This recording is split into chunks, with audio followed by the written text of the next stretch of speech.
До крајот на оваа недела треба да биде финализиран и петиот сет економски мерки, доколку зелено светло дадат и синдикатите, но и стопанските комори. Ке тежи околу 50 до 60 милиони евра, тоа се директни буџетски импликации, додека индиректните фискални импликации се измерени на 150 милиони евра. Во новиот пакет антикризни мерки не се предвидени картички за ранливи категории граѓани како во претходните пакети, односно ке нема еднократна помош, но се најавува отпис на камати за долгови кон јавни и комунални предпријатија, што ги направиле граѓаните. Ке се простат каматите на долговите постари од 3 месеци, без ограничување колку години е застарен долгот. Со петиот пакет за граѓаните повторно се најавуваат и ваучери за туризам. Овој пат наместо 100 евра, нивната вредност ке биде 250 евра. За компаниите, наместо субвенции за исплата на минималец, владата им нуди бескаматни кредити на работодавачите.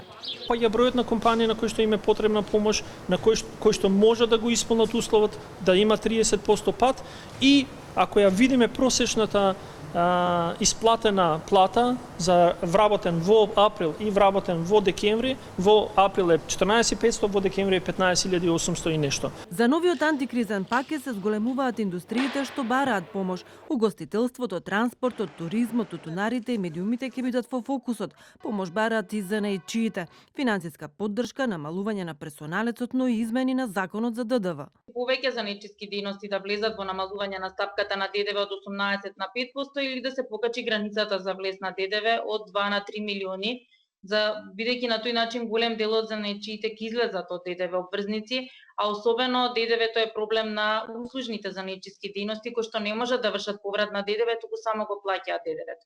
Синдикатот бара субвенциите за плати да продолжат и во наредните месеци. За поддршка на македонската економија, синдикатот и препорачува на владата државните органи да вршат набавки само од домашни компании, кои не ја злоупотребиле помошта и не отпуштиле работници неосновано. Целиот пети пакет ќе содржи некаде околу 20 мерки, кои доколку брзо поминат во собранието ќе станат оперативни веќе овој месец. Но тоа значи дека јануари нема да биде покриен со државна помош, па ќе треба компаниите сами да се исплатат плата на вработените.